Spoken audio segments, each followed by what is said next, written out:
आश्रय, सत्संग हरि आश्रय देता है, बहुत बड़ा बल हरि है। मान लो एक दिन आपसे कह रहे थे कि जब आपने देखा नहीं उनको, उनसे बात नहीं हुई, और आप उनके जनों से बात सुनकर उनकी तरफ चल पड़े, इस बात से हरि आपके ऋणी हो जाते हैं।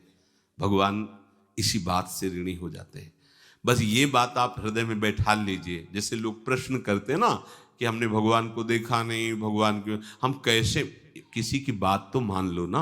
आप मान लो, वो तो आपके अंदर भी बैठे हुए हैं, वो आपको इतना प्यार देने लगेंगे, जहां कोई सहायक नहीं होगा वहां हरि आपको दिखाई देंगे। देख लेना, बिगड़ी ऐसे क्षण में बन जाती है, ऐसा लगता है गला कटा तो वो तलवार गले तक आएगी, हार बनकर सुगंधित फूल बन जाएगी, पर गले तक आने आने तक तुम्हारी निष्ठा देखी जाएगी।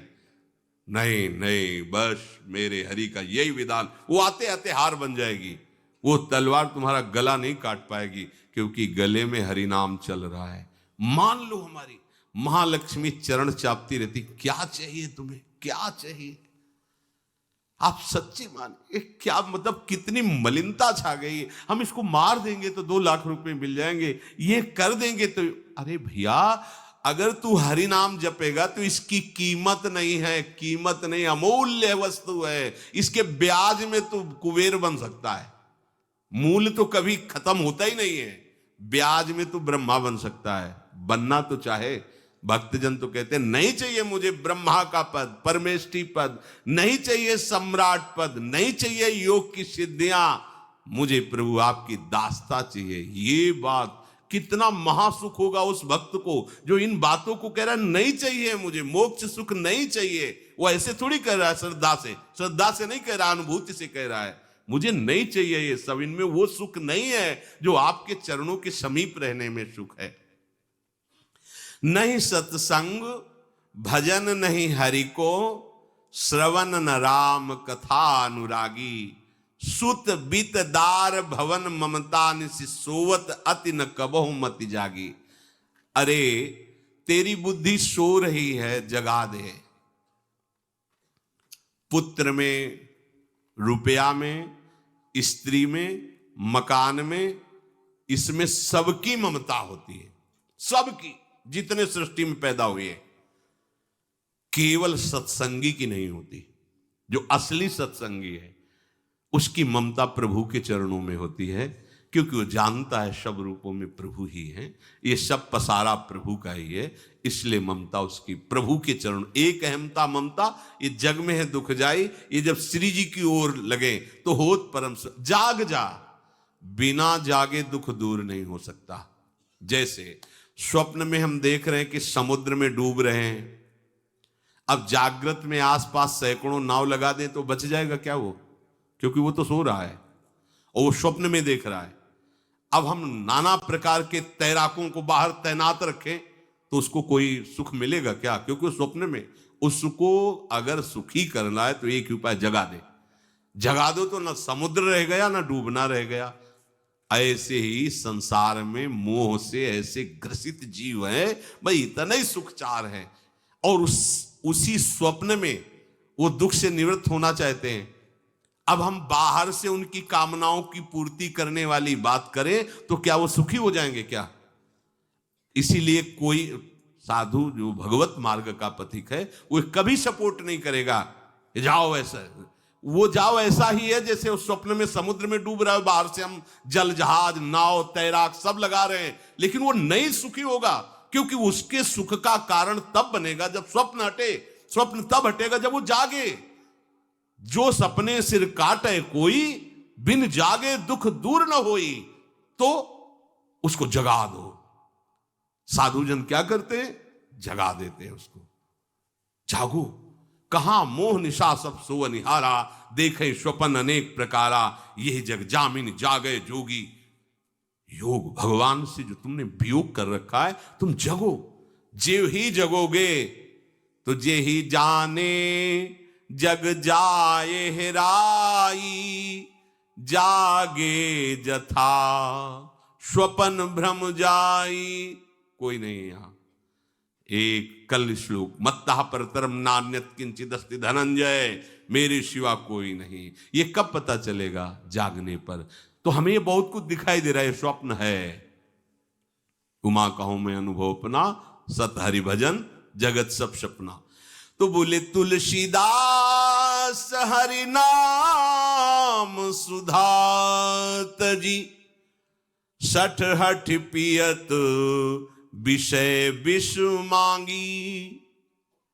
अगर कहीं संतों के पास भी गए तो क्या मांग रहे हैं? हठ करके विषय विष मांग रहे हैं। वो आत्मदेव नाम के एक ब्राह्मण थे, सब कुछ समृद्धि थी, संतान थी नहीं, बड़े दुखी गृहस्थी में। हमारा कुल चलाने वाला होना चाहिए। बड़ा भ्रम बैठा हुआ है, हमारा कुल चलाने वाला नहीं, तो सब बेकार, जीवन ही बेकार हो गया। बिना गुरु के यदि शास्त्र पढ़ोगे ना तो भ्रमित हो जाओगे। स्पष्ट लिखा, पुत नाम के नरक की उसको प्राप्ति होती जिसके संतान नहीं होती। अब तो गृहस्थ में बेचारा पड़े परेशान। उन्होंने सोचा इससे अच्छा है आत्महत्या कर लें। बहुत संतों के पास जाकर के यज्ञ करके सब अपनी कामनाओं की पूर्ति चाहते, दान पुण्य दे करके। उसने भी जितना उपाय हुआ किया, नहीं हुई संतान। मरने के लिए वो जंगल में, उधर से एक सन्यासी जी आ रहे थे, देखा साधु तो ब्राह्मण तो थे, उठे प्रणाम किया, देखा उनको उदास क्यों हो? उनका महाराज उदास ही नहीं, मैं तो आत्महत्या करने आया हूं यहाँ जंगल में। अरे ये तो महापाप है, आत्महत्या तो बड़ी दुर्गति का कारण है। बोले महाराज अगर आप बचाना चाहते हो तो आप कृपा करो। क्या क्या चाहते हो? बोले हमारे पास सब कुछ है, बेटा नहीं, बेटा नहीं दोगे तो हमारा जीवन बेकार।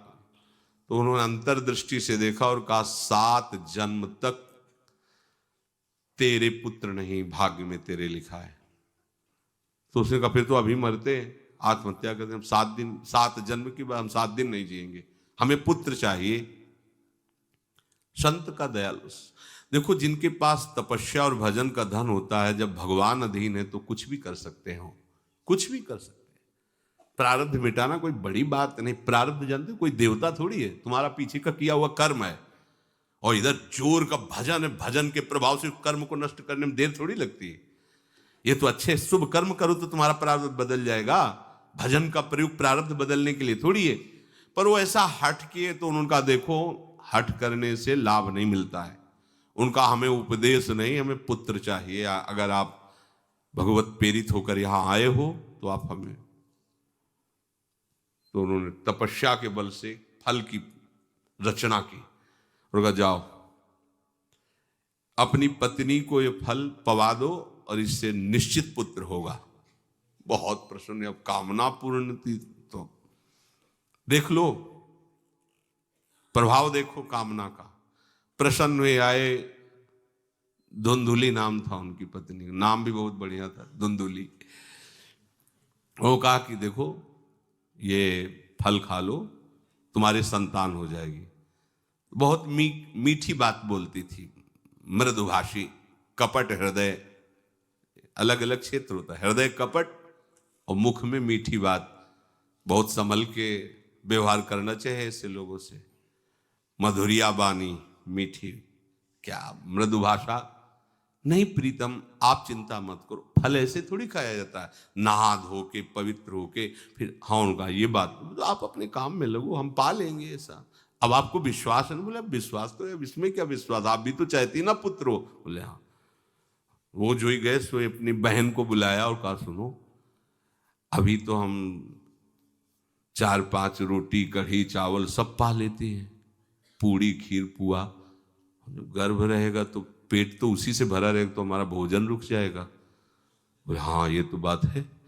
जब पेट बढ़ेगा, अगर घर में आग लग गई तो फिर हम भाग नहीं पाएंगे, तो हम जल जाएंगे। ये निगेटिव सोच वाले लेते। और पंडित जी तो इसी बात में लगे हैं कि गर्भ रह जाए तो क्या करें, तुम्हारा हम खाएंगे तो है नहीं पक्की बात, पर करें तो क्या करें। पंडित जी को कैसे समझो? उनका देखो एक बात है, हमारे गर्भ है, हमारे कई लड़के हो चुके हो, गरीबी है ही है हमारे यहाँ। तुम कुछ पैसा दे देना और ये नाटक करना कि मैं गर्भवती हूं, बच्चा समय होने पर हम पहुंचा देंगे, हम घोषित कर देंगे हमारा बच्चा मर गया। तो पंडित जी को तुम नाटक में बताते रहना कि गर्भ है, बच्चा हो जाए। पंडित जी कह देना बच्चा हो गया है। तो बोले दूध पिलाने की समस्या आएगी। तो बोले ये तुम कह देना कि पहला पहला बच्चा है, हमारे वक्षा स्थल में दूध नहीं, हमारी बहन का था तो मर गया बच्चा, तो उनको बुला लेती तो बात बन जाएगी, बढ़िया बात हो गई। परीक्षा के लिए फल गाय को खवा दो। गाय को खवाया, ठीक समय पर गोकर्ण जी प्रकट हुए, दिव्य तेजोमय बालक, कान केवल वो गाय के, बड़े ही विद्वान और भगवत भक्त संत के द्वारा। कहा था 7 जन्म तुम्हारे भाग्य में, बच्चा नहीं तो नहीं है, देखा गाय के हो गोकर्ण जी प्रकट हुए। उधर उनके जो बच्चा पैदा हुआ वैसे ही नाटक के द्वारा पहुंचा दिया गया, वैसे ही पूरा जैसा पहले पक्का हुआ। अब उसने कहा कि हमारे तो स्तनों में दूध नहीं, हम अपनी बहन को बुला लें, उनका बच्चा मर गया। हाँ हाँ, हमारा बच्चा स्वस्थ होना, आप बुला लो, उसको हम धन भी देंगे, वो हमारे बच्चे की सेवा कर। अपने नाम से जोड़ करके उसका नाम रखा धुंधकारी, धुंधुली, और धुंधकारी अज्ञान का साक्षात स्वरूप। और जैसे ही वो अवस्था बढ़ती गई तो उसके पापाचरण बढ़ना शुरू हुए। बच्चों के साथ खेलता, खेलते हुए बच्चों को उठा लेता और कुएं में डाल देता, मतलब घोर अत्याचार। गोकर्ण जी हर समय भजन साधन शास्त्र स्वाध्याय। जब और बड़ा हुआ तो माता जी को अपने डंडों से रोज पूजन करता, पिताजी को गाली लात थप्पड़। पिताजी तो रो पड़े। गोकर्ण जी से कहा कि बेटा हमारी गाय से प्रकट हुए पर भरोसा आप ही का है, बचा सकते हो। तो बोले पिताजी जाओ यहां से, भाग जाओ यहां से, एकांत जंगल में जाकर भगवान श्री हरि का भजन करो। उन्होंने 2 श्लोकों में प्रदेश किया। दूसरा श्लोक ये, धर्मम भजस्व सततम त्यज लोक धर्मान, सेवन सदा साधु पुरुषं जहि काम तृष्णाम, अन्यस्य गुण दोष चिंतन मास मुक्त्वा, सेवा कथा रस मोहो नितराम पिबत्वम। हे पिताजी, अब तुम लोक धर्म का त्याग करके भागवत धर्म को स्वीकार करो, एकांत में जाकर साधु महापुरुषों के संग से उनके उपदिष्ट उपदेश के अनुसार आचरण करो, प्रभु की लीला कथा सुनो, ना कोई कामना ना कोई तृष्णा, किसी के गुण दोष का वर्णन मत करना, और सदैव भगवत सेवा भावना में रहना, इसी जन्म में तुम्हें भगवत प्राप्त। वो तो उधर गए, इतनी पिटाई की उसने माँ की, माँ कुएं में गिरकर आत्महत्या कर ली। फिर तो मनमानी आचरण, कुछ वैश्याओं को रखा और चोरी करके लाया। वैश्याओं ने सोचा किसी दिन पकड़ा जाएगा ये और हम, तो उसके हाथ पैर बांध दिए, चारपाई में ला के मुख में अंगार डाल, वो मरा भयानक प्रेत। कामना ने क्या किया, सर्वनाश। किसी को हरि विमुख होकर कभी सुख मिल सकता है? आप संतों के पास जाइए, अपनी कामना रखिए। हम ये नहीं कहते कि कामना तुम त्याग पाओगे, कामना रखिए, भगवान के पास जाइए, अपनी कामना रखिए, क्योंकि आप कामना से युक्त हैं। पर छूट इतनी दे दीजिए कि जिसमें हमारा मंगल हो वो करना। जैसे नारद जी भगवान से अपनी कामना रखते हैं कि हमारा ब्याह करवा दीजिए, और बाद में एक छूट दे देते हैं कि जेहि विधि होए नाथ हित मोरा। तो हरि को अच्छा लगेगा, गुरुजनों को अच्छा लगेगा कि इस कामना से इसका कोई जीवन बाधित नहीं होगा, वो पूर्ण भी कर देंगे। और अगर लगा कि इसका पतन हो जाएगा तो आप रोते रहो तो भी कामना की पूर्ति नहीं करेंगे। उत्तम बात तो ये है कि कामना हरि की प्राप्ति की करो।